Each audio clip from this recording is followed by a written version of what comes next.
ଆଜି ଗୋଇନ୍ଦା ଯିବେ ତ୍ରିନାଲି। ସେପଟେ ତେଜସ୍ୱୀ ଭବାନୀ ଦେବୀ ଏବଂ ମାଲିକଙ୍କନ ଗୋଇନ୍ଦା ଯିବାକୁ ଘରୁ ବାହାରିବେ। ଭବାନୀ ଦେବୀ କହିବେ, ଆରେ ଏମାନଙ୍କୁ ତ ମୁଁ କହିଥିଲି ଫୁଲମାଳ ଦେଇକରି ସ୍ୱାଗତ କରିବା ପାଇଁ। ସେମାନେ କୁଆଡ଼େ ଗଲେ? ଏତେବେଳ ହେଲା ଆସିଲେ ନାହିଁ। ତାପରେ ଭବାନୀ ଦେବୀ ଘରକୁ ଯାଇକରି କବାଟକୁ ବଜାଇବେ, ଆସିବେ। ତାପରେ ତ୍ରିନାଲି ଘରୁ ବାହାରିବେ। ତାପରେ ମାଲିକଙ୍କର କହିବେ, ଇଏ ତ ତ୍ରିନାଲି ଭଳି ଲାଗୁଛି। ତାପରେ ତ୍ରିନାଲି କହିବେ, କି ତ୍ରିନାଲି ଅଙ୍କର କଥା କହୁଛନ୍? ତ୍ରିନାଲି କହିବେ, ଆପଣମାନକେ ପାଣି ପିଇବେ, ଚର୍ଚ୍ଚା କରିବାର ଆମର କର୍ତ୍ତବ୍ୟ।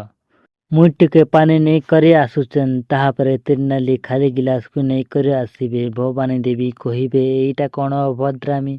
ତାପରେ ତ୍ରିନାଲି କହିବ, ଆପଣମାନେ ଯେନ୍ତା କରିଛନ୍ ଅଭଦ୍ରାମୀ, ଆମେ ବି ସେନ୍ତା କରିଛନ୍। ଏବେ ବି ଆପଣମାନଙ୍କ ନାଁରେ ଜମିନ୍ ନାଁରେ ପାଣି ଅଛି, ଆମକୁ ବି ପାଣି ନେଇ ଦେବା। ଆମେ ବି ସେନ୍ତା କରିଛନ୍। ଆଜିର ଭିଡ଼ିଓଟି କେମିତି ଲାଗିଲା ଆମକୁ ଲାଇକ୍, ସେୟାର, କମେଣ୍ଟ କରି ନିହାତି ଜଣାଇବେ। ଜୟ ଜଗନ୍ନାଥ।